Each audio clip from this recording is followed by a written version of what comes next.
සීහෙලයේ අභිමානය මුළු ලොවට කියාපාන සිව්හෙලයේ මහා බුදුපුතුන් අරියමග්ග හිමියන්ගේ මෑණියන්ගේ හත්දවසේ පින්කමේ ධර්මදේශනාවට වැඩම කළ ලංකාවේ සංඝරජු බොදුබල සේනාවේ නිර්මාතෘ රාජකීය පණ්ඩිත විචිත්‍ර ධර්මකතික අතිපූජ්‍ය ගලබොඩ අත්තේ ඥානසාර හිමිපාණන්ගේ සුමధుර ධර්මදේශනය සාදු සාදු සාදු. නමෝ තස් භගවතු අරහතු සම්මා සම්බුද්දස්ස. නමෝ තස් භගවතු අරහතු සම්මා සම්බුද්දස්ස. නමෝ තස් භගවතු අරහතු සම්මා සම්බුද්දස්ස. ගබ්බමේකේ උපජ්ජන්ති නිරයං පාප කම්මිනෝ සග්ගං සුගතිනෝ යන්ති පරිනිබ්බන්ති අනාසවාති.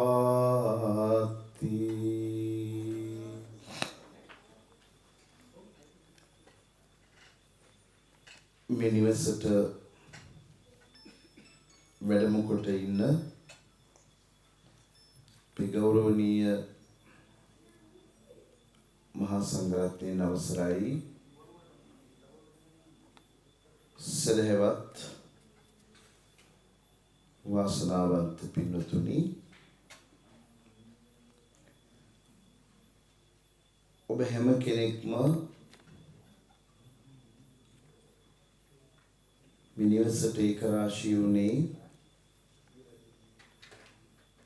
ඉතාසිහි කටයුතු පින්කමක් සිද්ධ කිරීම අරමුණු කරගෙන. ඉතා දීර්ඝ කාලයක් ජීවිතේ අවුරුදු 100කට වැඩි ආයු කාලයක් භුක්ති විඳලා මීට දින කීපයකට එහා පැත්තේදී අභාවයට පත්වෙන්නට යෙදුන WN පුංචිමණිකා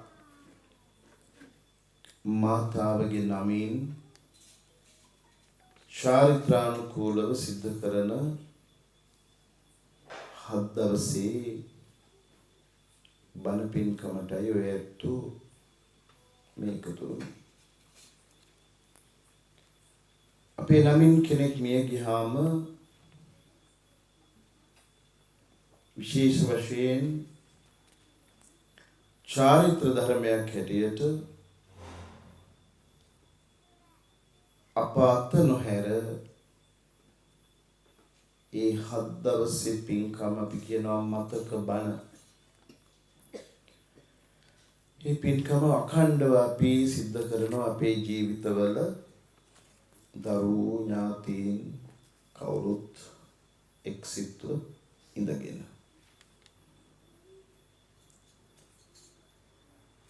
පුංචිමණිකා ආදරණීය මෞතුමියගේ දරුවෝ සිව්පලක් පුතුණුවරු දෙපළකුත් දියණිවරු දෙපළකුත් මේ ලෝකෙට දායාද කළා. බොහෝ පුණ්‍යවන්ත ජීවිතයක්, වාසනාවන්ත ජීවිතයක් ගත කරලා අපි කවුරුත් ජීවිතේ කොයියම් මොහොතක හරි මරණයටපත් වෙනවා. එයත් ඒ ධර්මතාවයට යටත් වුණා, ගොදුරු වුණා, අභාවයට පත් වුණා. ඒ මෑණියන් වහන්සේ මෙලොවට ජනිත කළ දරුවන් අතර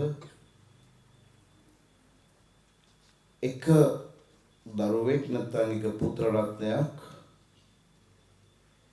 ප්‍රෞර්ජාවට පත් වෙලා ආර්ය මග්ග ස්වාමීන් වහන්සේ නමින් දැන් විදේශගත වෙලා නෝර්වේ රාජ්‍යය තුල වැඩ වාසය කරනවා. පහුගිය කාලේ පුරා දැඩි කතා බහක් ඇති වෙච්ච සංඝ සභාවක් නැත්නම් වෙනම නිකායක් ආරම්භ කරන්නට නායකත්වය දීලා ඒ වටා තවත් ස්වාමින් වහන්සේලා ගොනුගත කරගනිමින් වැඩ පිළිවෙලක නිරත වෙලා ඉන්නවා. විශේෂයෙන් මේ රටේ සිහල අනන්‍යතාවය සිංහලයන්ගේ ඒ අතීත ඓතිහාසික භූමිකාව මොකක්ද මේකේ අයිතිය පිළිබඳ කතා කරමින් බොහෝ යට ගියාවන් මතු කරන්න වෙර වෑයමක උන්වහන්සේ යෙදලා ඉන්නවා. ඉතින් පහුගිය කාලෙක මටත් අවස්ථාව ලැබුණා උන්වහන්සේ සමග කතා බහ කරන්න. ඉතින් විශාල දෙනු සම්භාරයක් එකතු කරගෙන තියෙන හාමුදුරුවන් වහන්සේ නමක්. ඉතින් උන්වහන්සේ සහ ඒ පිරිවරට උඩුගම්බලා පිහිනන්ට වෙනවා. ඒ පරිශ්‍රණය කළා සොයාගත් කරුණු මේ ජාතියට පෙන්වලා දෙන්න. ඒක ලේසි වැඩක් නෙවෙයි. බොහෝ ඉතිහාසයේ විකෘතිතා තවමත් අපට නිවැරදි කරගන්න බැරුව අපි නිදහස් කිව්වට වෙනම උපන් බිමේම අනාථයන් වගේ ජීවත් වෙන පිරිසක් වෙලා ඉන්නේ අපි. මේ ඓතිහාසික කාරණා සම්බන්ධයෙන් ඒවා මතු කරන්නට යාමත් මාරාන්තික වෙන්න පුළුවන්. ඉතින් කොයි හැටි වෙතත් උන්වහන්සේ විශාල ධෛර්යයක් ගන්නවා. තවත් දැනුගත් පිරිසක් ඒක රාශී කරගෙන මේ මතය රටට ජාතියට ලෝකෙට කියන්න මේ සිංහලයන්ට සිහලුන්ට වෙලා තියෙන අවනඩුව. ඉතින් ඒකේ මුල හොයාගෙන ගියොත් මේ රට අයිති කාටද? ඓතිහාසික භූමිකාව මොකක්ද අපේ? උගාක් දේවල් හෙළිදරව් කරගන්න පුළුවන් වෙයි. උන්වහන්සේ මට කතා කළා මේ මෑණියන්ගේ අභාවය ගැන සිහිපත් කළා. ඒ මොහොතේ සහභාගී වෙන්න විදිහක් තිබුණේ නැහැ. සියක් වසක් ඉක්මවපු පුණ්‍යවන්ත මෑණි කෙනෙක්. මේ මෑණියන්ගේ නම ගුණ සිහි කරලා බණපදයක් කීම ඒක පුණ්‍යවන්ත කටයුත්තක් හැටියට සලකලා මේ මතක බණ දේශනාවට සහභාගී වෙන්න අවස්ථාව උදා කරගත්තා. පින්නතුනි මේ ලෝකයේ අපි කිසිවෙක්ට පුළුවන් කමක් නැහැ මරණය ඉක්මවන්න.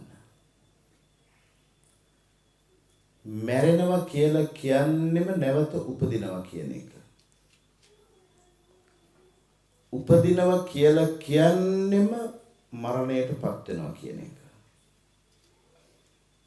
ඉපදුනොත් මැරෙනවා, මැරදුනොත් මැරුණොත් උපදිනවා. ඔක තමයි මේ සංසාරේ ක්‍රියාවලිය. උපන්නොත් මැරෙන්නම ඕනේ. මැරුණොත් උපදින්නම ඕන. මේ සසර ක්‍රියාවලිය නැත්නම් මේ ජීවිතේ ක්‍රියාවලිය ඉපදෙමින් මැරෙමින් යන මේ ක්‍රියාවලිය මේ ගමන ගැන ලෝතර බුදුහාමුදුරුවෝ තමයි හරිම විවරණය ලබා දුන්නේ ලෝකෙට. මේක නවත්තන්න පුළුවන්. උපන්නොත් මැරෙනවා, මැරුණොත් උපදිනවා. ඉපදි මෙරි සසරේ නැත්නම් සෑහෙන කාලයක් අපි මේ ලෝකේ ජීවත් වෙනවා. ඒ ජීවත් වීම හරිම දුකයි, ඒ වගේම හරිම දිග එකක් මේ සසර කියන එක. හුඟක් දිගයි, ඒ වගේම හුඟක් දුකයි. මොකද ඉපදුනහම දැන් මේ අම්මා අවුරුදු 100කට වැඩියෙන් ජීවත් වුණා. අවුරුදු 104ක් කියලා මුණ පුරා මතක් කළා. ඒ අම්මට අපි ගත කළා වගේම කුඩා අවධියක් තිබුණා. තරුණ වියටපත් වුණා. සමාජ සම්මතයේ හැටියට විවාහ වෙලා දරු මල්ලු හදලා මැදි වයසට ඇවිල්ලා වයෝ වෘද්ධ භාවයටපත් වෙලා කය මනස දුබල වෙලා අභාවයටපත් වුණා. එතකොට මේ ජීවිතය ඇතුලේ කොච්චරක් අපි දකිනවද ජාති, පැදීම, ජරා, ව්‍යාධි, මරණ කියන මේ ඔක්කොම අපි දැක්කනේ නේද? ජාති, ජරා, ව්‍යාධි, මරණ මේ සියල්ල අපි ජීවිතවල අත්දකිනවා. මේ මෑණියන්ගෙනුත් ඒක දැක්කා. ලෝතර බුදු කෙනෙකුන් ලෝකෙට පහළ වෙලා කියනවා මේක නතර කරන්න පුළුවන්. මේක නතර කරන්න නම් චිත්ත දමනය ඇති කරගන්න ඕන. ඒ චිත්ත දමනය ඇති කර ගැනීම තුළින් හිත දමනය කර ගැනීම තුළින් මේ ධර්මයේ දැක්කොත් ජාති ජරා ව්‍යාධි මරණ ආදී දුක්ඛයන්ගෙන් ඒ විතරක් නෙවෙයි දුක් ගොල්ලක් නේ බුදුහාමුදුරන්ගෙන් අහනවා එක වෙලාවක මේ ලෝකයේ පිහිටලා තියෙන්නේ මොකක් මතද කියලා. බුදුහාමුදුරුවෝ උත්තර දෙනවා දුක්ඛෝ ලෝකෝ පතිට්ඨිතෝ මේ ලෝකයේ පිහිටලා තියෙන්නේ දුක මත කියලා.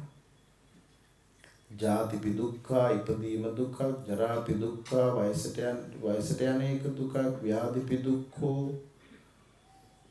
නොඑක ආකාරයේ ලෙඩ රෝගයන්ට ව්‍යාධීන්ට ගොදුරු වෙන එක දුකක්, මරණම්පි දුක්ඛං මරණේ දුකක්, පියේහි විප්පයෝගෝ ප්‍රියයන්ගෙන් වෙන්වෙන එක දුකක්, අප්පියේහි සම්පයෝගෝ අප්‍රියයන් හා එකතු වෙන එක දුකක්, යං කිච්ඡං නලභති තම්පි දුක්ඛං යමක් කැමැති වෙනවා නම් ඒක නොලැබෙනවා නම් ඒක දුකක්, සංකිට්ඨේන පංච උපාදානස්කන්ධා කෙටියෙන්ම කියනවා නම් මේ මුළු පංච උපාදානස්කන්ධේම දුකක්. නිසා තමයි බුදුහාඳුරෝ කිව්වේ මේක මේ ලෝකේ පිහිටලා තියෙන දුක මත කියලා. මේක තේරුම් ගන්න නම් දුකින් නිදහස් වෙන්න නම්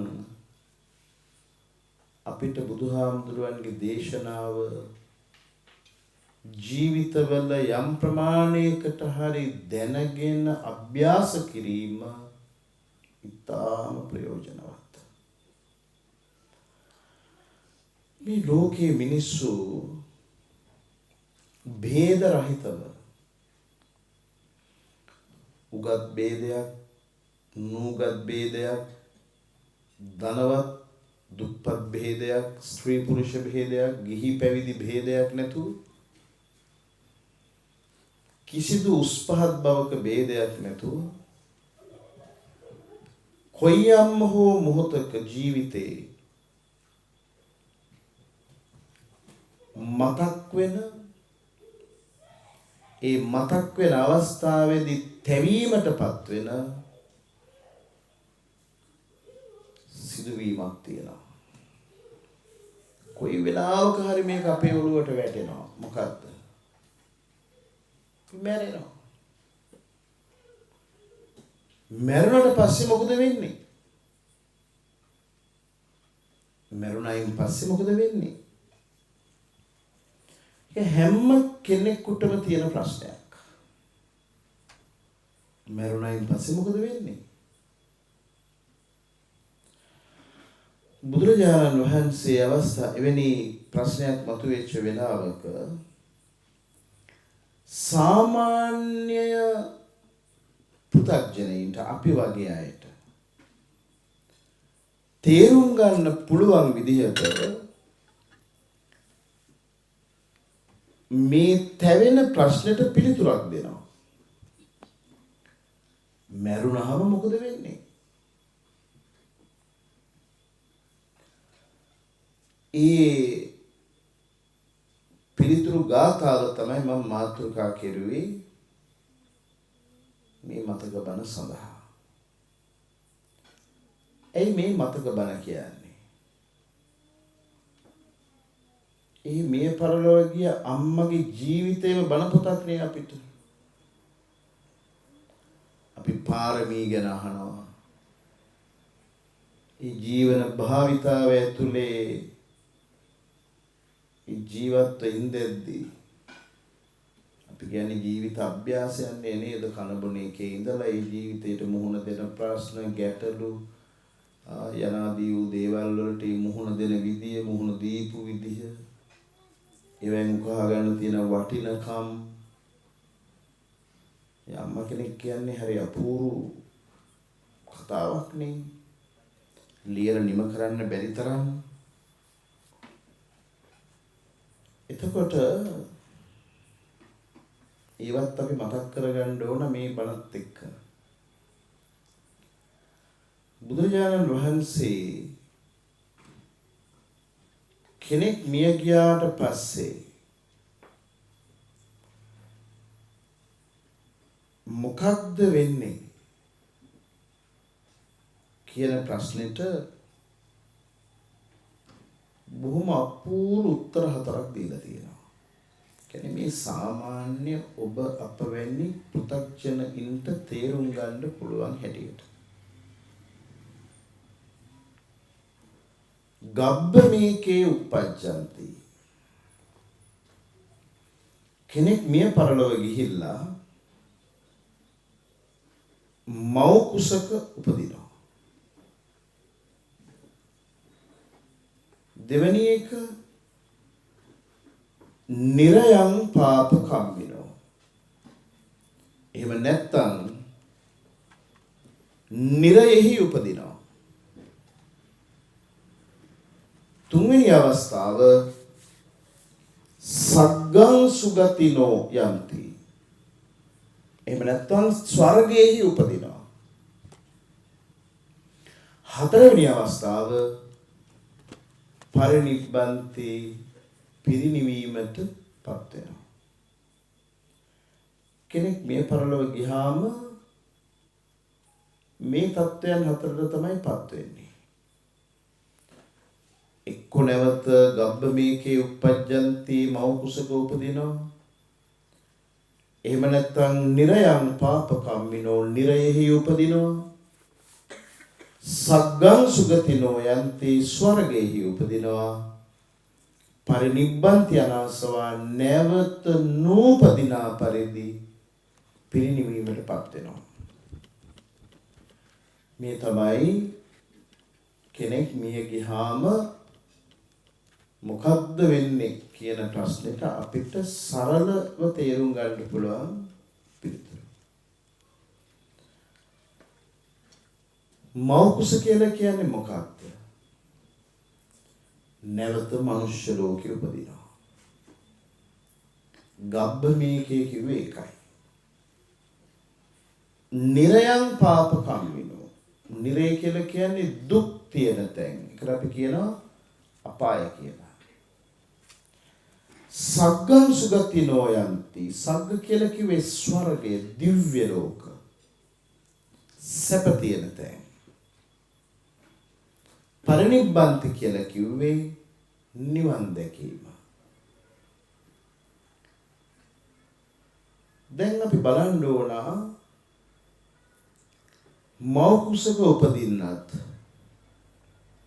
නිරයට යන්නත් තව කෙනෙක් ස්වර්ගයට යන්නත්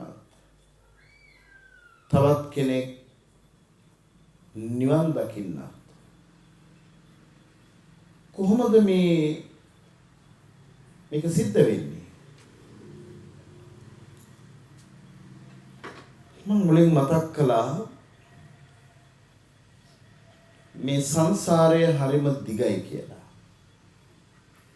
මේ සංසාරය හරිම දිගයි ඒ වගේම දුකයි කියලා. ඇහුවොත් එහෙම ඔය ඇත්තන්ගෙන් මොකද්ද මේ සංසාරය කියලා? මොකද දෙන උත්තරේ? සංසාරේ පෙන්වන්න පුළුවන්ද?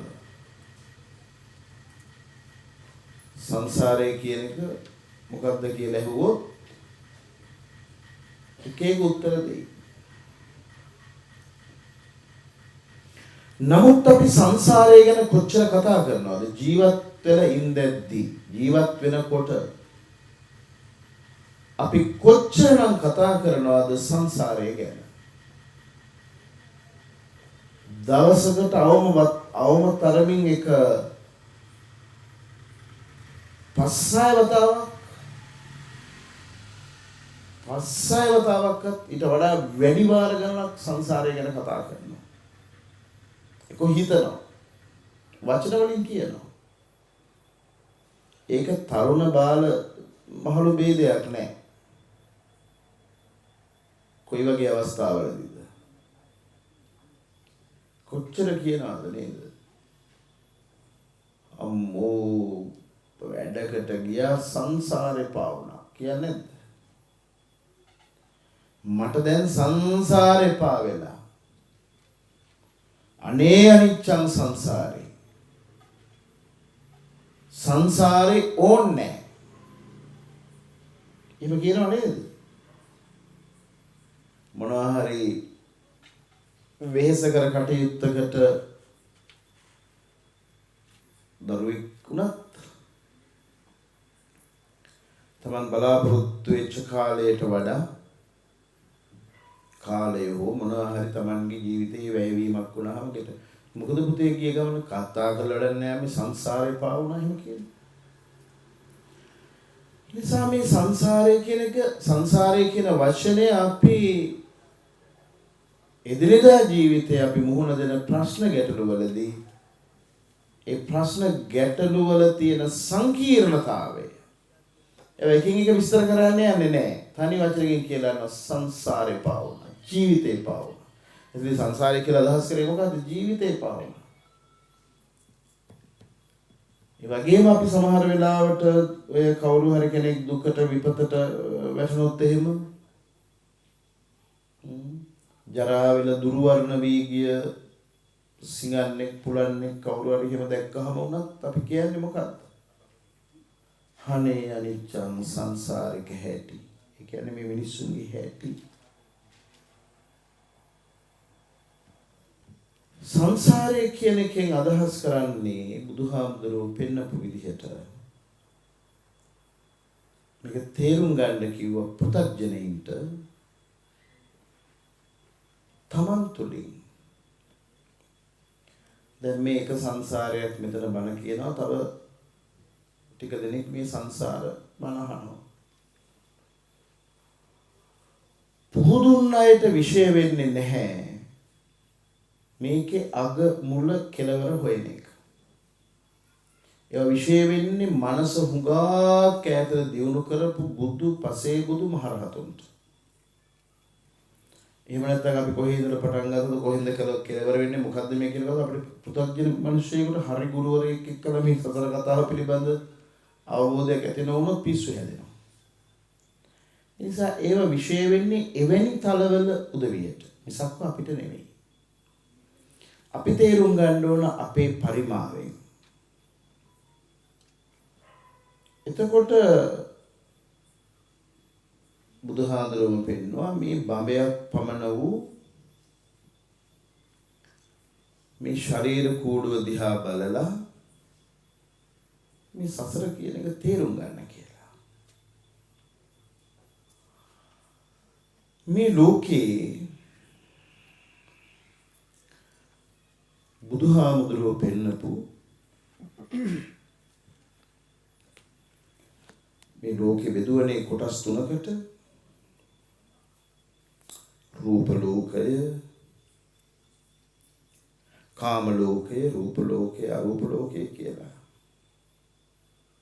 තුන් ලෝකය කියලා කියන්නේ ඒකටනේ.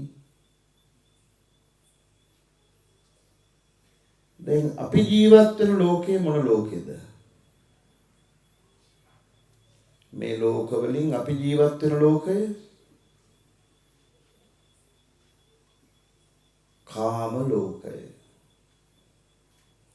අපි අනිත් දෙක අමතක කරමුකෝ. අපි ජීවත් වෙන ලෝකේනේ අපිට වැදගත්. අපි ජීවත් වෙන්නේ කාම ලෝකේ.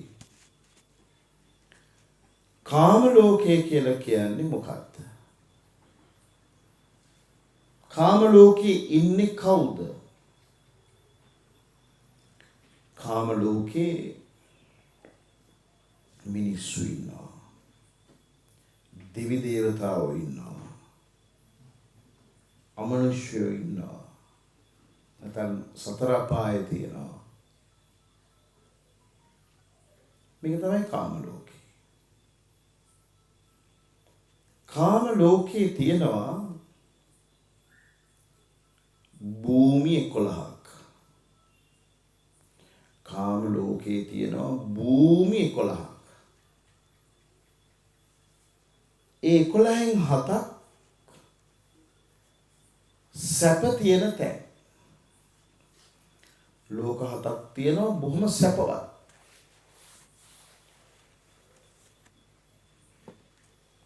හතරක් තියෙනවා දුක් පිරිච්ච. සැපවත් ස්ථාන 7යි දුක් පිරුණු තැන් 4යි. කාම ලෝකයේ සැප පිරුණු ස්ථාන 7ට කියනවා සප්ත කාම ස්වර්ගය කියලා. දුක් පිරුණු ස්ථාන වලට කියනවා සතර අපාය කියලා.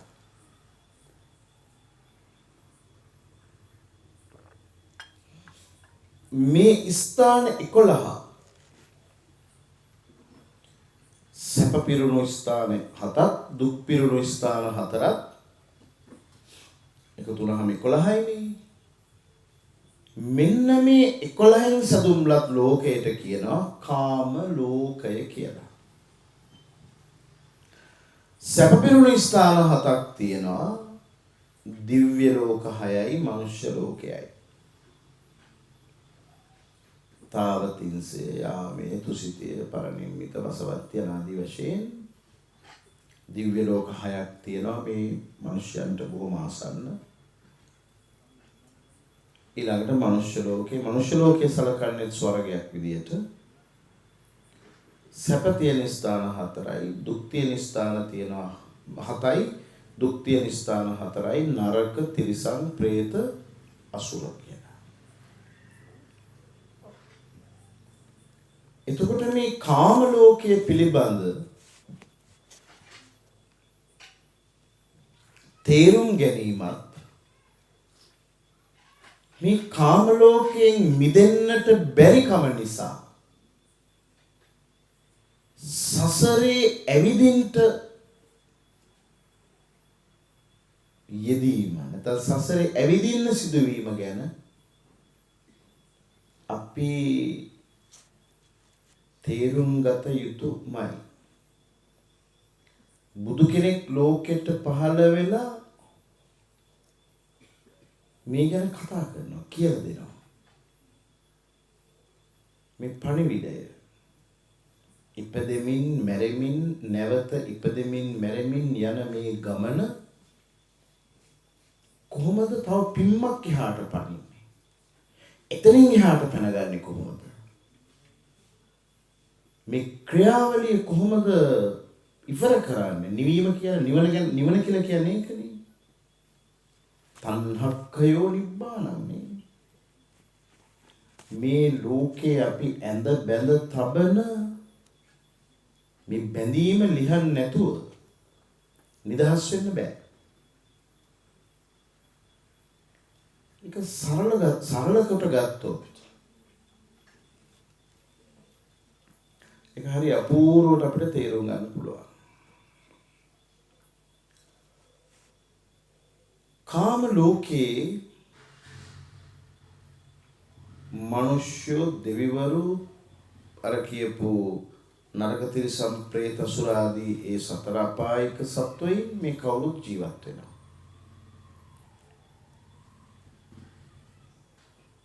දැන්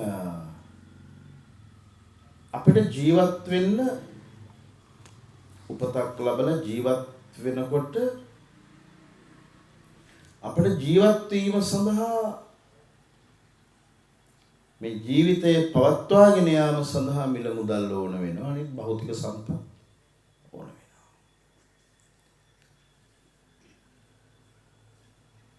ඒ වගේම තමයි මේ සසරේ ඇවිදින්නත්.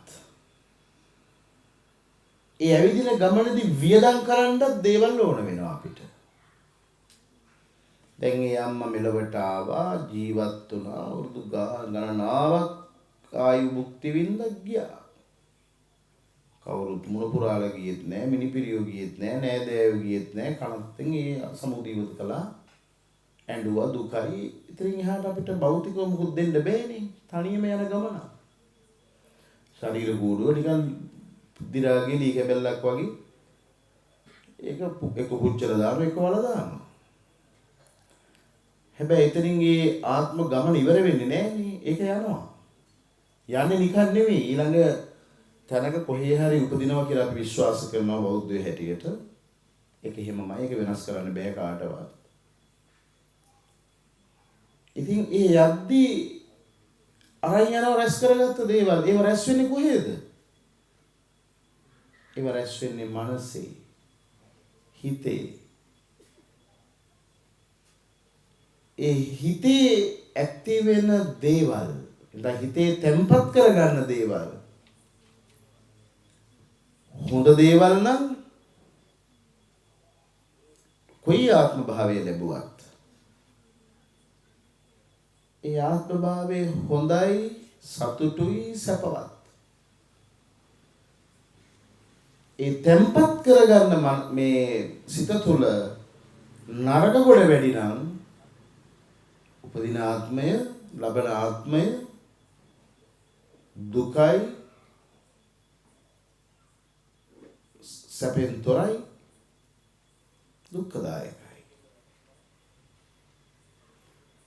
ජීවත් වෙන කාලය තුලදී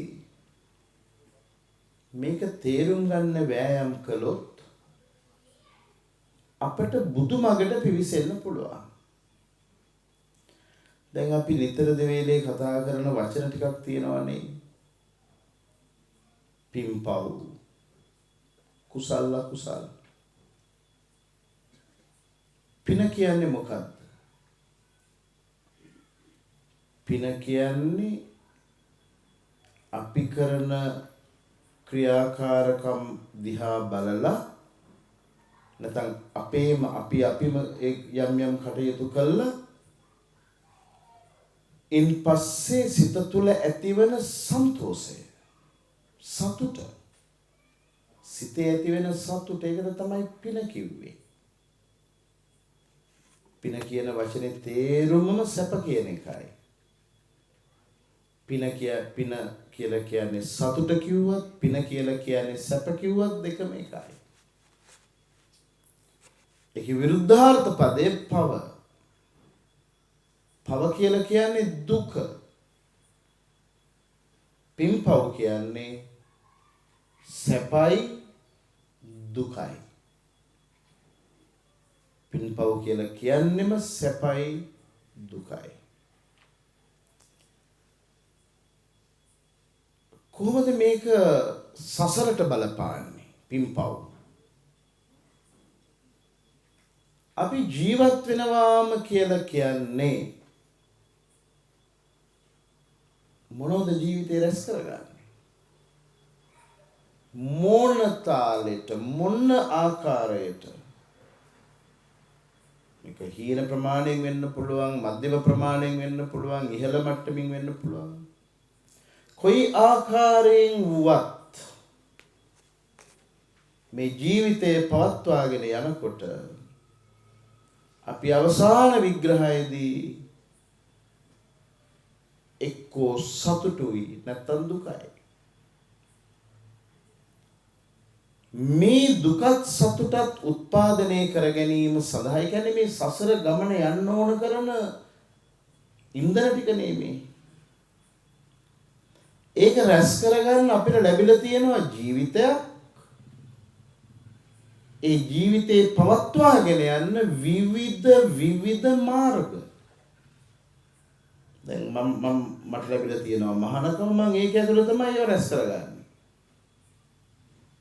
ඒක හොඳත් වෙනවා නරකත් රැස් වෙනවා. හොඳත් රැස් වෙනවා නරකත් රැස් වෙනවා. සතුටු සහගත දේවලුත් වෙනවා දුක්ඛ සහගත දේවලුත් වෙනවා. දුක්ඛදායක තත්වයන්ටපත් වෙන්න සතුටුදායක තත්වයන්ටපත් වෙන්න ඒක වෙන කාගේවත් කාරණාවක් නිසා නෙවෙයි සිද්ධ වෙන්නේ තමන් තුළින්ම. ඒ කියන්නේ ඒක තමන් ඒ ස්වාමීත්වයේ දරන්නේ තමන්. දැන් එහෙම ගත්තාම බලන්න මම ඉස්සර මේ කියන්නේ සසර ගමන හැදෙන හැටි. මේ ගමනට ගෙනියන්න ඕන කරන ශක්තියෙන් රැස් කරගන්න හැටි. වෛද්‍යවරු ඉන්නවා. එහෙම ගත්තාම බලන්න කොච්චරනම් ඉන්නවද මිනිස්සු.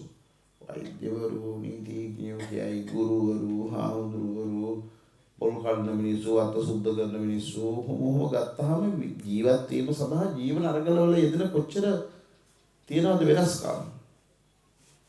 ඊදර උයන පිළිහෙලකේ ඉඳන් ගෘහණියක් වීමේ සිට දක්වා හැම කොච්චර එක දේවල් අපිට තියෙනවනේ ජීවත් වෙන ගමන් අපි කරන කියන භූමිකා. කොහොමද බලන්න පින්පව් රැස් වෙන්නේ? හොඳම උදාහරණය තමයි අපි අරගෙන බලමුකෝ නිකන් දොස්තර කෙනෙක්. දොස්තර මහත්මිය ගත්තොත් අපි සමහර වෛද්‍යවරයෙක් ළඟට ගිහිල්ලා එක්ක දොස්තරට බැන එනවා, එහෙම නැත්නම් දොස්තර මහත්තයාට හොඳයි කියනවා. අපිට ආරංචියක් ලැබෙනවා අසනීප වුණාම මෙන්න මේ අසනීපුණ අර ඈත අර හේන දොස්තර මහත්තයා හරි හොඳයි. අල්ලපුවට වෛද්‍යවරයෙක් ඉන්නවා. හැබැයි අපේ කනට ඇහෙන පුරුදු මේ හොඳ දොස්තර මහත්තයෙක් ඉන්නවා හරි කරුණාවන්තයි කිව්වොත් අපි මොකද කරන්නේ? කීය හරි වියදම් කරගෙන අර ළඟ ඉන්න වෛද්‍යවරයා ගාවට යන්නේ නැහැ. යත් MBBS තමයි. එකම වෛද්‍ය උපාධිය ওই බෙහෙත් තුන බොහෝ අය එකම දේ තමයි ලියන්නේ. බොහොම කලාතුරකින් කෙනෙක් එහාට යනවා. මොකද හැදෙන ලෙඩේට අදාළව බෙහෙත් ටික හදලා ඉවර වට්ටෝරුවක් කරන එක බලලා ලියනවා. ඉතින් ඒක කටපාඩම් කරලා විභාග ලියනවා වගේ එකක් නේ. ඉතින් අර හොඳයි කියන ප්‍රසිද්ධිය ලැබපු වෛද්‍ය ළඟට ගියාම එතන ඇත්තටම හොඳක් තියෙනවා. මොකද්ද හොඳ? ඒ වෛද්‍යතුමා හෝතුමිය තමන් ළඟට රෝගියෙක් ආවහම වාඩි වෙන්න කියලා වැඩි වෙලාවක් අරගෙන මිනිත්තු 10ක් 15ක් ඊට වැඩි වෙලාවක් අරගෙන කතා කරන ගමන් දිවා දින්න කියනවා, ටෝච් ගහනවා, බලනවා, නලාව වැඩිපුර තියනවා, කතා කරනවා, හුස්ම ගන්න කියනවා. මේ සියුම් කාරණේ ඉඳලා නිරීක්ෂණය කළා ලෙඩත් එක්ක බොහොම සමීප වෙනවා. හරි ආදරණීය බවක් ඇති කර ගන්නවා. කරුණාවන්ත භාවයක් යා අනිත් අර අපි ප්‍රතික්ෂේප කරපු කෙනාට වඩා එතන තියෙන වෙන අමුතු දෙයක් නෙමෙයි. කරුණාව, දයාව, මෛත්‍රිය, ආදරය, ප්‍රියමනාප බව. ඉතින් අනේ අර ලෙඩා ටිකක් අර විනාඩි 10ක් 15ක් එහෙන් අල්ලලා මෙහෙන් අල්ලලා ටෝච් ගහලා බලලා නලාව වැඩිපුර තියලා ඒ රෝගියාගේ කියන්නේ රෝගියා හොඳට නිරීක්ෂණය කළාට පස්සේ එයා එළියට එන්නේ හරිම සතුටින්. 80ක් ලෙඩේ හොඳයි. මොකද මනස ලෙඩේ හොඳයිනේ. එළියට එනකොටම අනේ ෂෝක් දුස්තර මහත්තයා රත්තරන් මහත්තයා මට ඇත්තටම දැන් නම් ලෙඩෙත් හොඳ වුණා වගේ කියලා එළියට ඇවිල්ලා. මනස එක. ඒ මනස බලපානවනේ ලෙඩවලට හුඟක්. ඒ හොඳයි සම්මත වෛද්‍යවරයා මනසට ප්‍රතිකර්ම කරනවා. කරුණාව දක්වලා, දයාව දක්වලා, මෛත්‍රිය දීලා, ආදරය දීලා. එනකනු ගෙදර ඇවිල්ලා බෙහෙත් බොන ගමනුත් නාන තොටුපලේ, කඩපිලේ, වැඩපොලේ, ගොවිපලේ ඕන තැනකදී කොහොමද දැන් අසේ අරිම ෂෝක් කර දුස්තර මහත්තයා. එතකොට ඒ වෛද්‍යතුමා වෛද්‍ය කර්මාන්තය තුළ නැත්නම් වෛද්‍ය ඒ පිළිවෙත් ඇතුලේ දවසේ අන්තිමට මම අද මෙච්චර ලෙඩ ගුණම් බැලුවානේ මේ තලවල අය ආවා කියලා ඒ ගැන හිතලා එයා සතුටු වෙනවා. එතුමා හෝ එතුමියගෙන් ප්‍රතිකාර ලැබපු අනිත් අයත් ගොඩාක් සතුටු වෙනවා. 7-5ක වියදමක් ගියාද? ඒ කියන්නේ ඒ Taman ඉගෙන කියාගත්ත දේ මිනිස්සුන්ට දානය කිරීමෙන්, කරුණාව, ආදරය, දයාව දැක්වීමෙන් ඒ මිනිස්යාගේ සිත තුළ ඒ දක්වපු ඒ කරුණාබර සිතිවිලිත් එක්ක දෙදෙනාම සතුටින් ඒ සතුට ඇති කරගත්තේ පන්සල් ගිහිල්ලා නෙමෙයි, භාවනා කරලා නෙමෙයි, දන් දීලා නෙමෙයි, වෙන මොනවත් කරලා නෙමෙයි. තමන්ගේ ක්‍රියාකාරකම ඇතුලේ. එතකොට බලන්නේ සතුට විසින් ලැබෙන විපාක. හොඳින් ඒ රාජකාරිය කරපුවාම ඒ මනුස්සය දියුණු වෙනවා. ඒ පිනේ විපාක එකිනෙහිම තියෙනවා කියලා කියන්නේ අපි කියන්නේ ditta ධම්ම වේදිනී විපාක කියලා මොනවද? ඒව තමයි. ඒ කරුණාවන්තව ප්‍රතිකර්මය කරපුවාම කටින් කට මුවින් මුව මේක ප්‍රචාරය වෙනවා. වෙනම ඇඩ් දාන්න ඕන නැහැ, ඇඩ්වර්ටයිස්මන්ට් ඕන නැහැ, අත්පත්‍රිකා බෙදන්න ඕන නැහැ. අර අහවල් තැන ඉන්න දොස්තර මහත්තයා හරි හොඳයි. ප්‍රතිකර්ම ගත්ත අය මේක බෙද බෙදා යනවා කටින් වචන වලින්. අර මිනිස්සයා තවත් ප්‍රසිද්ධ වෙනවා, මිනිස්සු ලෙඩ වැඩි වෙනවා, ගන්න ගානත් සාධාරණයි, මිනිස්සයා දියුණු වෙනවා. විපාකයක් නෙවෙයිද ඒක? සතුටුයි. රැස් කරගත්තේ මොනවද? පිං. අල්ලපෙට ඉන්න වෛද්‍යවරයා අර දොරටුවෙන් ඇතුළු වෙනකොටම එයා සමහරවිට ගොඩාක් දක්ෂයෙක් වෙන්න පුළුවන්. එන්නකොටම වාගෙන ලියලත් ඉවරයි තුන්දුව. නේ? ආඩි වෙලා වැඩි කාලයක් නෙවෙයි. එයා අදාළ රාජකාරිය කළා අර ඇඟෑරුම් කම්පැන් කරුණාවන්තකම් මේ මොනවත් නැහැ. හැබැයි වැඩේ හරියට ලියලා තියෙනවා. අපි ඒකට කැමති නැහැ. නිකන් ඒ වගේ නිකන් බස් එකකට කොට වෙලා බලන්න. බස් එකේ කොන්දොස්තරුන් නැහැට කිව්වොත් අනේ පුතේ පොඩ්ඩක් මාව උතනින් බස් එකට ඵලයන් කිව්වොත් සමහරව ඉන්නවා බොහොම කරුණාවන්තව හොඳයි කියලා සීනුවත් නාද කරලා අතින් අල්ලලා බස් එකෙන් බස්සලා පැත්තකටත් ගියාට පස්සේ තමයි හාදයි යන් කියලා යන්නේ. තව එකෙකුට කිව්වොත් තව එකෙක් ඉන්න උට කියන බස් එකෙන් මාව බස්සපන් පුතේ කිව්වා තල්ලු කළ දානවා බස් එකේ. එකම සිදුවීම. පුජ්‍යලයෝ දෙන්නේ. මනෝභාවයන් දෙකක්. කරුණාවන්ත උපකාර කරපු මනුස්සර අනේ අපේ දරුවෙක් වගේ හොඳ ගති ගුණ දීලා දරුවෙක් අම්මට තාත්තට පින් දෙනවා. අර වැඩි හිටියෝ. තල්ලු කරපු එකාට ආපෝ නසරාණී කොහෙද යලා උට බයිනවා. එකම ක්‍රියාකාරකම ඇතුලේ දුක සතුට ඇති වෙන විදිහ බලන්න. ජීවිතය කියන්නේ තෝකම තමයි. අඹුසැමියෝ, දුවදරු දෙමව්පියෝ කවුද මේ? අම්මා කෙනෙක් කියලා කියන්නේ සසර අපි එකතු කරගනිමු මොන හරි කරම් බලවේග ටිකක් පැල කරලා යනවා. ඉතින් අපිට මේ හමු වෙන මිනිස්සු මේ කවුරුත් ඒ සහ සම්බන්ධකම් උඩ අපි ඒව හොඳ හෝ නරක වශයෙන් විඳ ගන්න. ඕකනේ ජීවිතය කියලා කියන්නේ. සමහර දෙමව්පියෝ දරුවෝ නිසා දුක් විඳිනවා. දෙමව්පියෝ නිසා දරුවෝ දුක් විඳිනවා. බිරිඳ නිසා ස්වාමියා, ස්වාමියා නිසා බිරිඳ. කොහොම ගත්තාම බලන්න අපේ ජීවිතවල තියෙන කතන්දර. ගිය ඇතුළෙම අපි ඊළඟ සසරට උවමනා කරන දැන් හොඳ ගැලපුමක් හරියට මේ වුණොත් පෙර පිනකට එතන වැඩෙන්නේ පින්ම තමයි. නොගැලපීම් එක්ක කතාවක් වුණොත් එතන ඇති වෙන්නේ දුකම තමයි. සතුටක් ලැබුණත් දුකක් ලැබුණත් මේ දෙක සමමිතින් ඉවසාගෙන ධර්මය ඕන කරනවා දමනය ඇති කරගන්නේ හිතේ. දැන් අපි ඕනම ආකාරයක බලන්න දැන් කොච්චර අපි සත්තු ඇති කරනවද? බලල්ලුන්ට කොහොම ගස්තහම නේද හාරා කොච්චරනම් සත්තු දමනය කරනවද අපි? ගෙදරට හුරතලයට ඇති කරන්න බලලෙක් ගෙනාවහම මිට වරෙන් කාපා උට නමක් තියනවා. බැහැපන් ඵලයන් එළියට ඵලයන් ඇතුළට වරෙන් ඕක එපා මෙහෙම එපා. ඌ වණිගේ වනවලා දැන් අපිට හීර කරගන්න පුළුවන් නේ. සතෙක් වුණත් අපිට හීර කරගන්න පුළුවන් පෞරුෂයක් තියෙනවා මිනිස්සුන්ට. ගුරුවරුන්ට දරුවෝ මේ හික්මවන්න පුළුවන්. දෙමව්පියන්ට දරුවෝ හික්මවන්න පුළුවන්. දැන් අපිට දායකයව අවනත කරගන්න පුළුවන්, හික්මවන්න පුළුවන්. හැබැයි අපට අපේ හිත දමනය කරගන්න බෑ.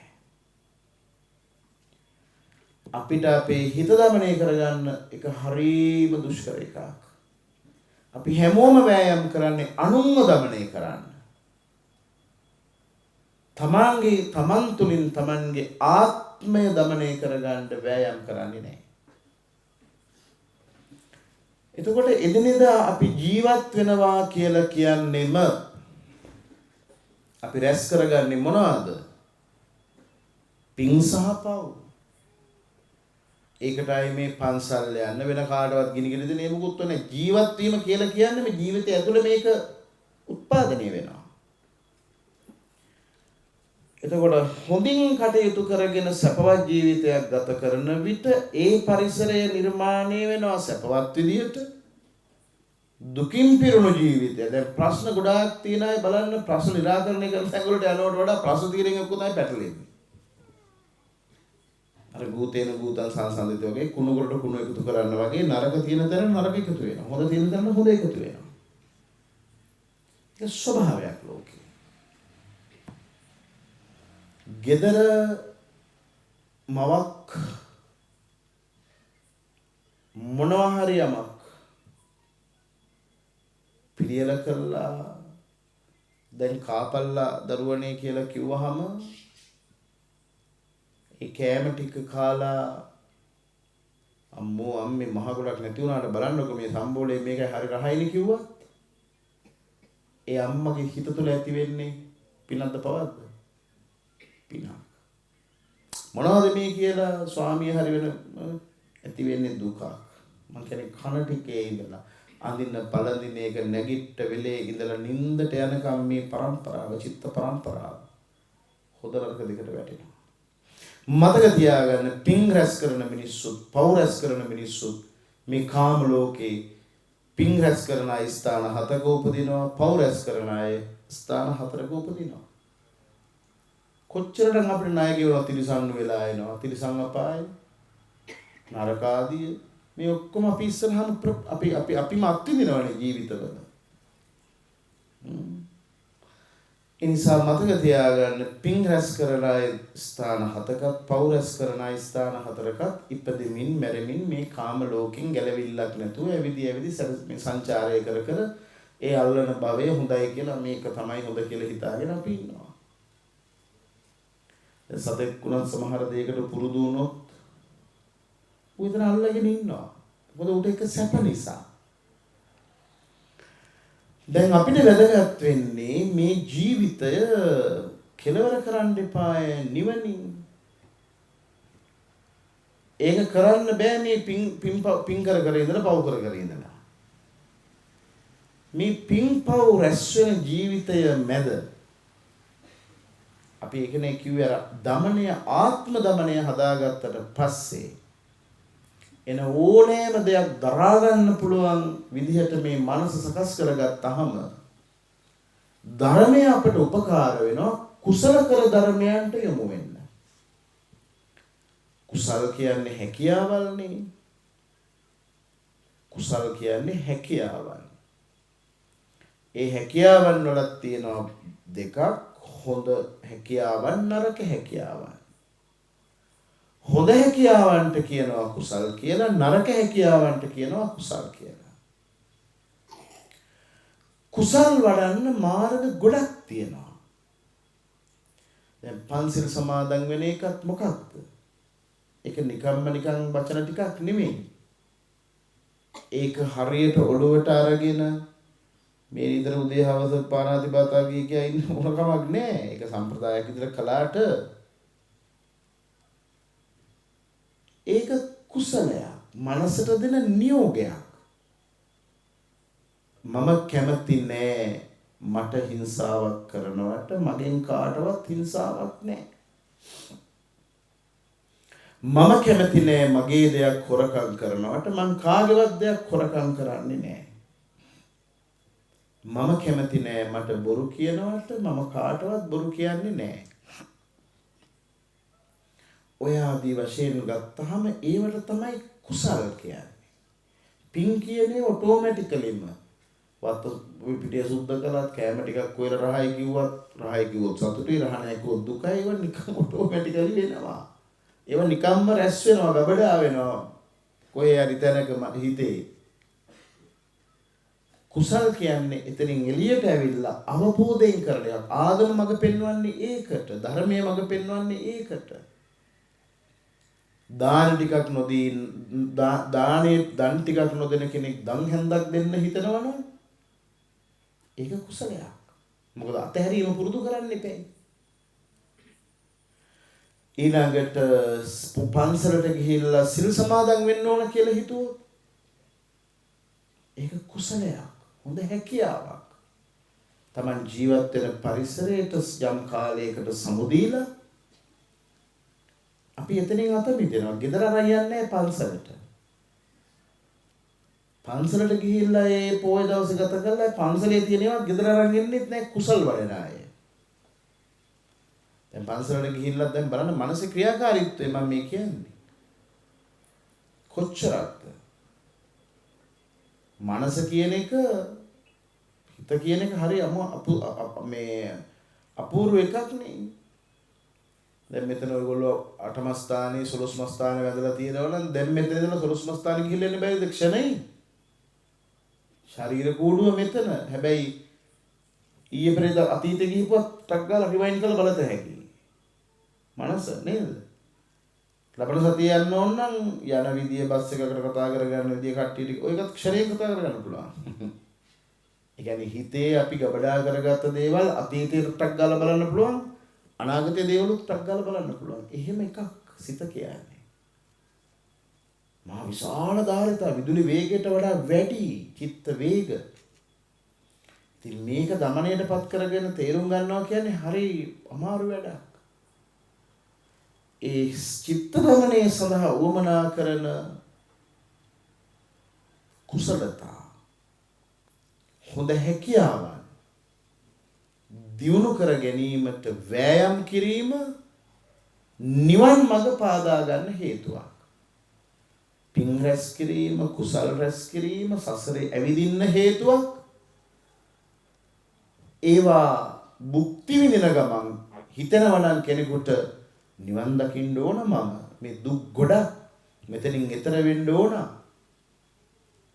එහෙම හිතලා කුසල් වඩන්න, දන් දෙන්න, සිල්පදයක් රකින්න, මේ පරිසරයෙන් වියුක්ත වෙලා දේවල් ඒ පුරුදු පුහුණු කරන විට ඒක නිවන් මඟ පාදා ගැනීමක්.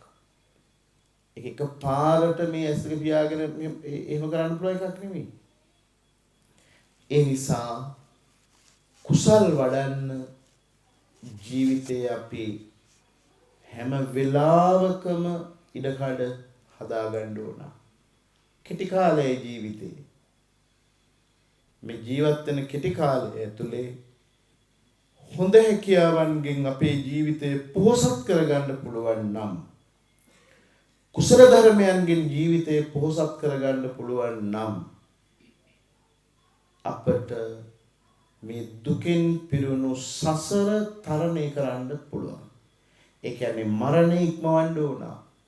ඉපදීමයි මරණයයි දෙකම නැති කරගන්න එපායි. මම මුලින් කිව්වේ උපදිනවා කියලා කියන්නේම මැරෙනවා, මැරෙනවා කියලා කියන්නේම උපදිනවා. මේක නතර කරගන්න පුළුවන් විදිය බුදු සමය විතරයි කියලා දෙන්නේ කුසල් වඩන්න.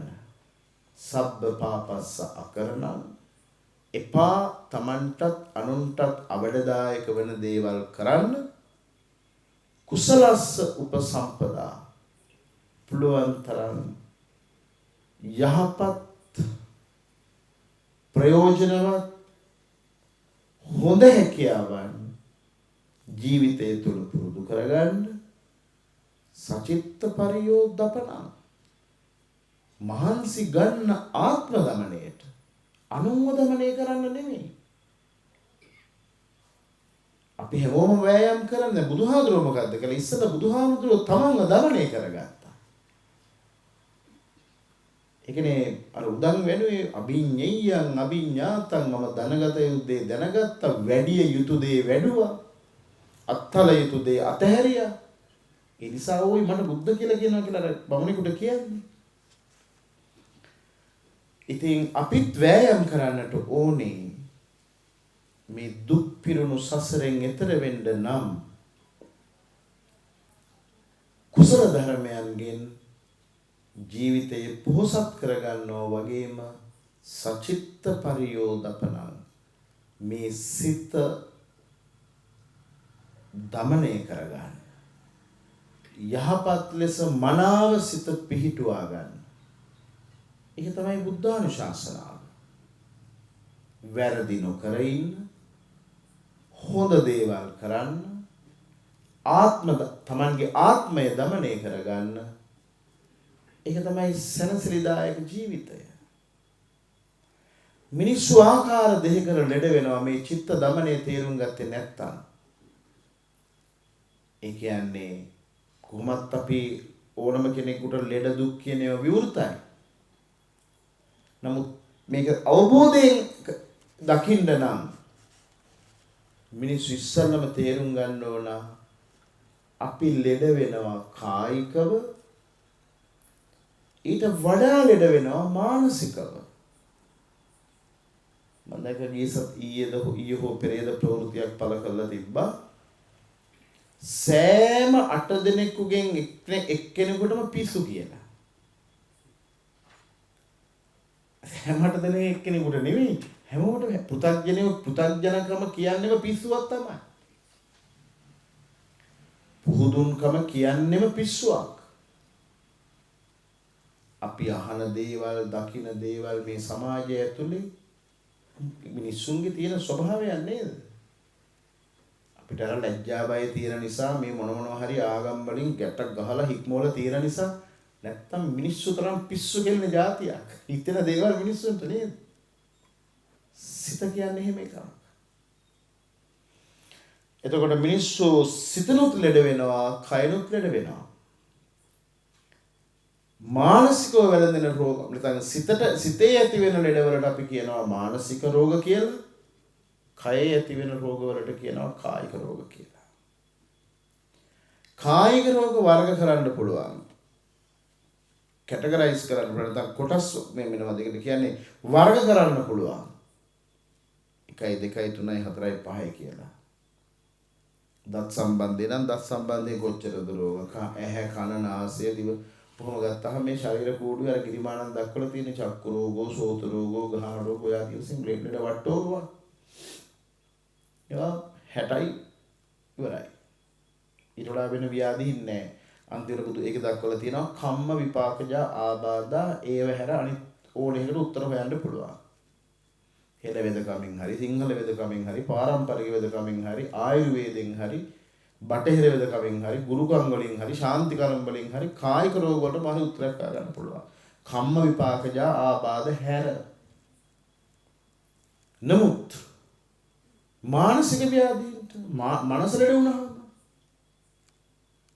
සූත්‍ර පිටකාගතව තියෙන දේශනාවල දක්වලා තියෙනවා මිනිස්සුන්ගේ මනස ලෙඩ කරන ධර්ම, ඒවට කියන්නේ කෙලෙස්.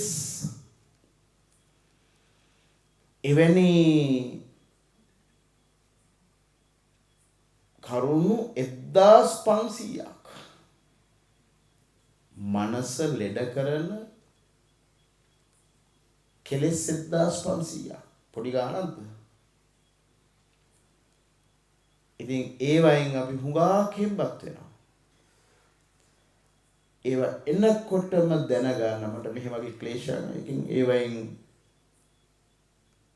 අපි කියන්නේ හෙම්බත් නොවි දෙවීමක් තැවීමක් ඇති කරගන්නේ නැතුව නොදෙවි නොතැවි අපේ ජීවිතය හසුරුවා ගැනීමට බණ දහම බොහෝම උපකාර වෙනවා ජීවිතේට. කෙනෙක් මිය ගිය වෙලාවකදී අපි ජීවිතය ගැන කතා කරනවා.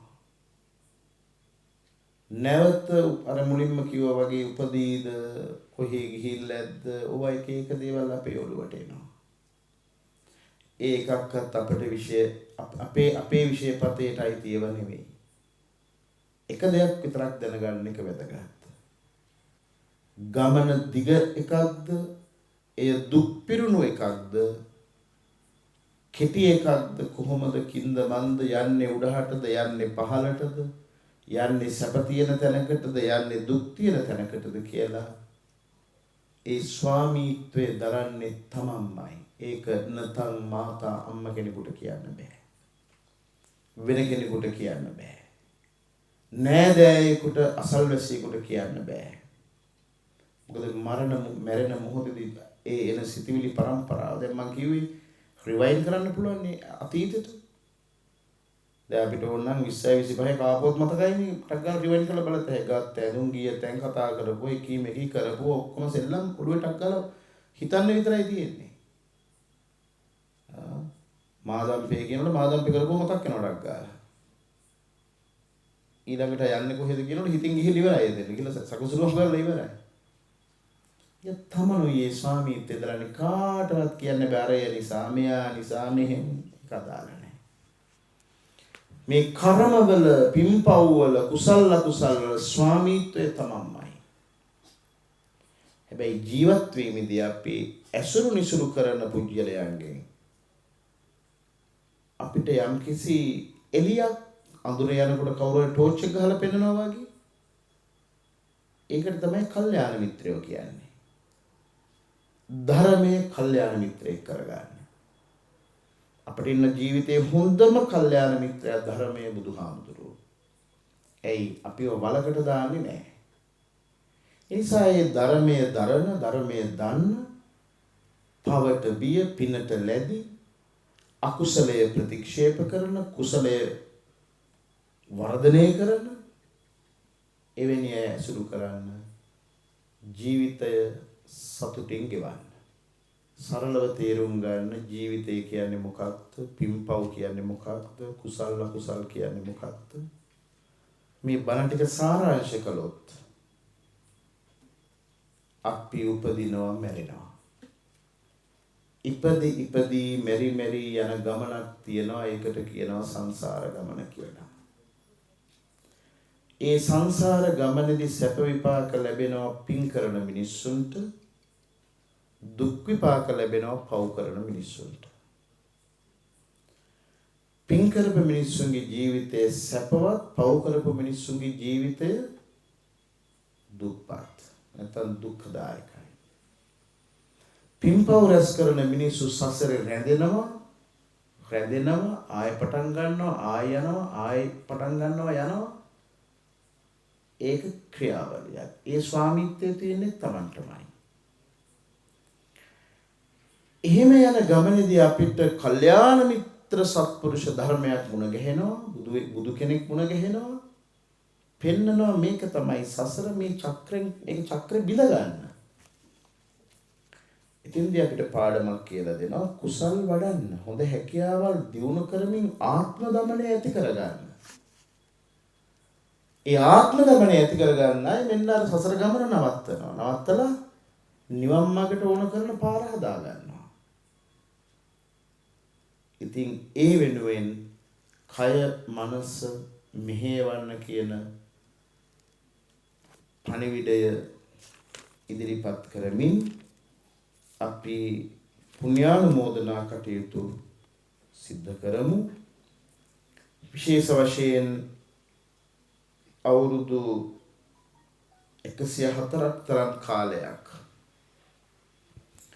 ජීවිතයේ ආයු කාලයේ භුක්ති විඳලා දියණිවරු දෙපළකුත් පුතාලා දෙදෙනෙකුත් මෙලොවට ජනිත කළා.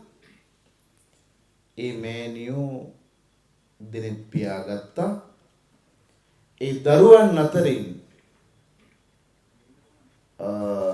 අපේ අරිය මග්ග ස්වාමීන්ද්‍රයන් වහන්සේ මුලින් මතක් කළා වගේ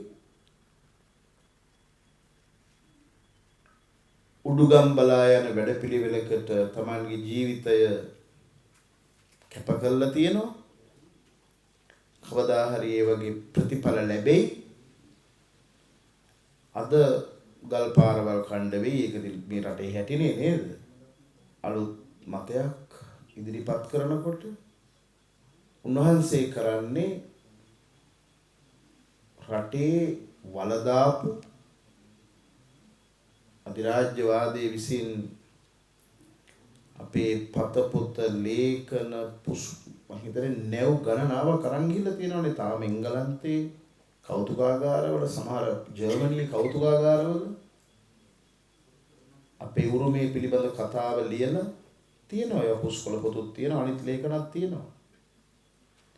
ඒවා විමර්ශනය කරන්නවත් ඔය කයිවාරු ගහන කවුරුවත් ඒවා බලන්නේ නැහැ. එනිසා මතු උපදින දරු පරම්පරාවන්ගේ ආරක්ෂාව වෙනුවෙන් උන්වහන්සේ විශාල වැඩ කොටසක් කරන්නේ. විශාල පර්යේෂණයක්.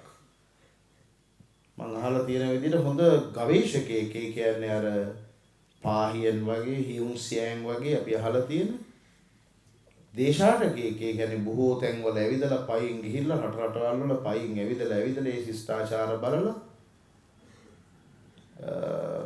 එහෙම විශාල වික්‍රමයක් කරන හාමුදුරු කෙනෙක්. ඉතින් මේ මහා සංස්කෘතිය ඇතුලේ කොහොම ඒක පිළිගනීද කියන එක වෙනම කතාවක්. හැබැයි උන්වහන්සේ ඒක බුදුහාඳුරන්ටත් උනානේ. බුදුහාඳුරෝ බුද්ධත්වයට පත් වෙලා යනකොට පස්වක තවුසුවක් පිළිගත්තේ නැහනේ. පස්සේනේ පිළිගත්තේ. ඒ අපේ මිනිස්සුන්ගේ හැටි. ඉතින් උන්වහන්සේ විශාල කාර්යයකට අත ගහලා තියෙනවා. ඉතින් මේ මෞතුමියගේ දරුවෙක් පැවිදි වීමට ඇවිල්ලා සෑහෙන අත්දැකීම් සම්භාරයක් ලබලා අද යුරෝපයේ නෝර්වේ රාජ්‍යයේ ජීවත් වෙමින් වෙනම අර අපේ පිළිගැනීමේ කතාව කරපු හාමුදුරුවෝ මතක් කළා වගේ සියල ගෝතම නැත්නම් බුදුහාමුදුරුවෝ අපේ කියනවානේ බුදුහාරන්ගේ මිනිස්සු කියලා නේද? ඉතින් ඒ සලකුණු ඕනතරම් මේ රට වටේ තියෙනවා. ඕනෑ තරම් බුදුහාරන්ට නෑකම් කියන්න ඕනතරම් සංසිද්ධීන් තියෙනවා. නැත්තම් ධර්මයක් මෙහෙම රැකෙන්නේ නැහැ අවුරුදු 2000 ගානක්.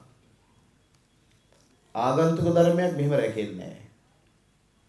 කොතන හෝ තැනක දැන් පිරිනිවන් මංචකයේදී කතා කරලා කියනවානේ සක්‍ර දෙවියන්ට මේ ශාසනයේ මේකේ පිළිහින මේ මිනිස්සු ටික රැකගන්න කියලා අවුරුදු 5000ක් බුදුහාමුදුරුවෝ පතිත්තිස්සති දේවින්ද ලංකායම්මම ශාසනං කියලා මේ මිනිස්සු ටික රැකගන්න කියලා.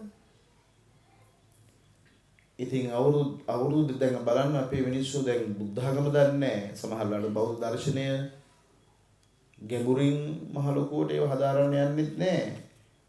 හැබැයි බුද්ධ ආගමට ප්‍රශ්නයක් කිව්වොත් මරාගෙන මැරෙන්න ලෑස්ති. ඒ ධර්මයේ වෙනුවෙන් උවමනාවක්, එහෙම කැපකිරීමක්, මෙහෙම දෙන જાතියක් ලෝකෙ කොහෙද ඉන්නේ? බුදුහාඳුරන්ගේ නමින් බුදුහාරන්ගේ බලන්න ධාතුන් වහන්සේලා ගත්තොත් වෙනම ධාතු වංශයක්. ළඟට අර මිහින්තලයට ගියාම කවුද කාල බුද්ධරක්කිත හාමුදුරුවෝ බණ කියනවා. සද්ධාතිස්ස කුමාරයා නැත්නම් රජුරු ඇවිල්ලා අහගෙන ඉන්නවා. හාමුදුරුවෝ බණ පටන් ගද්දිම රජුරවන්ට ඇතුළට එන්න බෑ. බුදුගුණ කියන්න පටන් ගන්නෙ. රජුරෝ ඉන්න පැය 7ක් හිටගෙන බණ අහන්නේ. මම ඉවර වුණාට පස්සේ සංඥා කරනවා කියලා. ටග්ගල හාමුදුරුවෝ සංඥාවෙන් අඳුර ගන්නවා කවුද මේ රජුරෝ දැවිල්ලා ඉන්නේ. එන්න කියනවා. ඔව්. ඔබතුමා කොයි වෙලාවෙද ආවේ? ඔබ වහන්සේ බණ පටන් ගන්නකොටමයි ආවේ. ඉතින් ඇයි ඇවිල්ලා වාඩි වුනේ නැත්තේ? බුදුගුණ කියද්දි කොහොමද ඒකට බාධා කරන්නේ? මම ශ්‍රද්ධාවෙන් අහගෙන හිටියා. හොඳයි කියලා. තව මේ දේශනාව දිගුද? එලා කියනවා ඔව් මහරජා. මම මේ බුදුහාමුදුරන්ගේ ධර්මයේ ගුණ කිව්වේ කොච්චරක්ද කියලා කියනවනම් උපමාවක් කියනවා. මහ මුහුදට දාලා ඉදිකටු ඇස්සක් හරි මොකක් හරි ඒන වතුර බිඳුවක් තියෙනවනම් එපමණයි මම මේ කිව්වේ. කොච්චර පස් තියනවද? මේ පස් පිටක් අතින් අරගත්තන් අතට අහු වෙන ටික විතරයි මම මේ කිව්වගේ ලස්සන උපමා 4ක් කියනවා. අවසානයේ රජුරෝ සාදු සාදු කියලා සාදුනාද දීලා අවසානයේ රජුරෝ කල්පනා කරනවා මෙච්චර දේශනාවක් අහලා මට මොනවත් නොදී ඉන්න බෑ. ඒක යුතුයකම නෙමෙයි. ධර්මයට ගරුත්වයක් තියෙනවනේ මොනවා හරි පූජා කරන්න දෙයක්වත් ගෙනාවෙත් නෑ කලබලේ. මොකද කළේ? මේ මුළු රාජ්‍යම සාංගික වශයෙන් පූජා කරනවා කියලා පූජා කළා. නව වතාවක් සාංගිකව පූජා කරපු පොළවක් නේ. බුද්ධ භෝග. මේ හැමෝම භුක්ති විඳින්නේ බුදුහාඳුරන්ට අයිති භෝග. ඉතින් ඒ යට ගියාවන් ඒ උරුමයන් අපේ බව සනාත කරගන්න හාමුදුරුවෝ විශාල වෙහෙසක් දරනවා. ඉතින් මේ ගෞරවය මේ මෑණියන්ට ලැබෙන්න ඕන. විශාල දුෂ්කර ක්‍රියාවක්. ඒ ලේඛන හුඟක් දේවල් දැන් එළියට එමින් තියෙනවා. අපි ටික අපිත් බණ කිව්වා. තාම ඒවා කෙලවරට ගිහිල්ලා නැහැ. චුට්ටයි දන්නේ. වගේ විශාල ගවේෂණයක්. ඉතින් ඒ හින්දා උන්වහන්සේගේ මෑණියන්ගේ අභාවයෙන් මතක බණ දේශනා කරන වෙලාවේ ඊට සහභාගී වෙලා මේ මෑණියන්ට උන්වහන්සේ වෙනුවෙනුත් එක්ක පින් අනුමෝදන් කරන්නට ලැබීම භාග්‍යයක්. ඉතින් අපි පුණ්‍යානුමෝදනා කරමු. දැන් තිසරණේහි පිහිටලා පංචශීලයේ සමාදන් වෙලා මේ සියලුම ආකාරයෙන් ධර්ම ශ්‍රවණය කිරීමෙන් යනාදී කොට සියලු ආකාරයෙන් රැස් කරගත් සියලුම පුණ්‍ය ලාභයන්, පුණ්‍ය බලයන්, පුණ්‍ය බල ශක්තිය මේන් දින කීපයකට පෙර ආතුව අභාවයට පත් වෙන්න යෙදුණු WM පුංචිමණිකා පුණ්‍යවන්ත මාතාවට අනුමෝදන් වේවා. නිවන් දක්නා ජාති දක්වා සුඛිත මුදිත ආත්ම භාවයක් පරිහරණය කිරීමට ඇයට මේ පින් පිහිට උපකාර වේවා. එතුමිය ඇතුළු කොට වර්ග පරම්පරාවේ මිය පරලොව ගිය සියලු කුල ප්‍රවේණිගත ඥාතීන්ටද මේ පින් ලැබේවා. නිවන් දකිත්වා කියන හැඟීමෙන් සාදු කියලා පින් දෙන්න. ඒ වගේම අපි දෙවියන්ට පුණ්‍යානුමෝදනා කරනවා. හැම දෙවියෝද මේ පින් ලබත්වා. හැම සැපතින් දියුණු වෙත්වා. නිවන් සැපතින් සැනසෙත්වායි සාදුනාදයකින් පින් අනුමෝදන් කරන්න. ඒ වගේම අපි පුණ්‍යානුමෝදනා කරනවා ඒ දරුවෝ RRM චන්ද්‍රරත්න ඒ පුතුණුවන්, ඒ වගේම RRM රෝහිණී දියණිය, RRM සුමනා දුව යනාදී කොට මේ මුණුපුරු මිනිපිරියෝ යනාදී වශයෙන් ඒ හැම දිනාටම ඒ ආදරණීය මෞතුමිය බොහොම ආදරයෙන් සෙනෙහසින් බලාගෙන ඇගේ අවසාන net පියවීම දක්වා ඒ යුතුයකම් ටික සම්පූර්ණ කළා. දැන් අපිට අතින් අත මුකුත් දෙන්න බෑ. ඉතින් මේක ගණදෙනු කරන්න පුළුවන් මේ වගේ පින්කම් කළා මානසිකව හදාගන්න හොඳ ශක්තියකින් විතරයි. ඉතින් මේ පින්කම් කිරීමෙන් කරන්නේ ඒක. ඒ අනුව අපි අරිය මග්ග නායක හාමුදුරුවන්ගේ අවවාද අනුශාසනා ඇතුව අනිත් ස්වාමින් වහන්සේලාගේත් මඟ පෙන්වීම ආශිර්වාදය ඇතුව පුණ්‍යානුමෝදනා කිරීම සඳහා මේ කටයුතු සංවිධානය කරගත්තා. ඒ වැඩමවල වැඩ ඉන්න ස්වාමින් වහන්සේලාට සහ සම්බන්ධ වෙච්ච ඔබ සෑම සියලු දෙනාටත් උතුම් තුනුරුවන් සරණත් දෙව් රැකවරණත් මේ උතුම් පින් බලත් හේතුවෙන් හැම දිනාටම යහපත වේවා. අපේ අරිය මග්ග හාමුදුරුවන් ඇතුළු ඒ පිරිවරටත් සියලු සෙත් සැලසේවා. බලාපොරොත්තු ප්‍රාර්ථනාවන් මුදුන් පමුණුවා ගැනීමට ඒ අරමුණු ජයග්‍රහණයෙන් කෙලවර කරන්නට ශක්තියද ධෛර්යයද වේවා. හැම දිනාගේම ජීවිතවලට කායික මානසික නිරෝගීතාවය සලසා ලැබේවා. මෙලවදිවත් පරලොවදිවත් අපට අසත්පුරුෂ අධර්මිෂ්ඨ පාප මිත්‍රාශ්‍රයක් නොලබා සත්පුරුෂ කල්යාණ මිත්‍රාශ්‍රයම ලබාගෙන උතුම් නිවනෙන් නිවීම පිණිසත් මේ පින් ඒකාන්ත වශයෙන් පාරමිතාවක් වේවා කියන හැඟීමෙන් සාදු කියලා ප්‍රාර්ථනා කරන්න. හොඳයි. අපි පින් දෙමු. ආකාසට්ඨා ච බුම්මට්ඨා දේවා නාග මහිද්దికා පුඤ්ඤන්තං අනුමෝදිත්වා චිරං රක්ඛන්තු ශාසනං. ආකාසට්ඨා ච බුම්මට්ඨා දේවා නාග මහිද්దికා පුඤ්ඤන්තං අනුමෝදිත්වා චිරං රක්ඛන්තු දේශනං. ආකාසට්ඨා ච බුම්මට්ඨා දේවා නාග මහිද්దికා පුඤ්ඤන්තං අනුමෝදිත්වා චිරං රක්ඛන්තු ත්වං සදා. ඉදං මේ ඥාතිනං හෝතු සුඛිතා හොන්තු ඥාතයෝ. ඉදං මේ ඥාතිනං හෝතු සුඛිතා හොන්තු. ඉදං මේ ඥාතිනං හෝතු සුඛිතා හොන්තු ඥාතයෝ. ඉමිනා පුඤ්ඤ කම්මේන මාමේ බාල සමාගමෝ සතං සමාගමෝ හෝතු යාව නිබ්බානපත්තිය. ඉදං මේ පුඤ්ඤං ආසවක්ඛයා වහං හෝතු සබ්බ දුක්ඛා පමුංචතු. මේ විදිහට කියන්නේ ඉදං මේ පුඤ්ඤං මට මේ බණ ඇසීමේ පින්කම ආසවක්ඛයා වහං හෝතු නිවන් පිණිසම පවතිවා. එසේ නිවන් දකිනාතුරු මාගේ සිත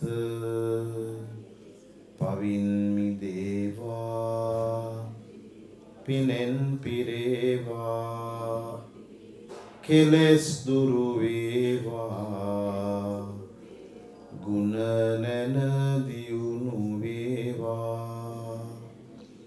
මගේ මේ පින්කම නිවන් පිණිසම හේතු වේවා. සාදුකිය. ඔහොම වෙනගන්න සුඛී හෝතු අභිවාදන සීලිස්ස නිච්ඡං වද්දාපචායිනෝ චත්තාරෝ ධම්මා වඩ්ඩන්ති ආයුවන්නෝ සුඛං බලං ආයුරාෝග්‍ය සම්පatti සග්ග සම්පatti මේවච අතෝ නිබ්බාන සම්පatti ඉමිනාතේ සමිච්ඡතු. විජේනායක මුදියන්සේලාගේ පුංචිමැනිකා උපාසිකා මාතාවට මේ පින් බලයෙන් අමා මහා නිවනටම හේතු වාසනා වේවා. සබ්බේ සත්තා භවන්තු සුඛිතත්තා.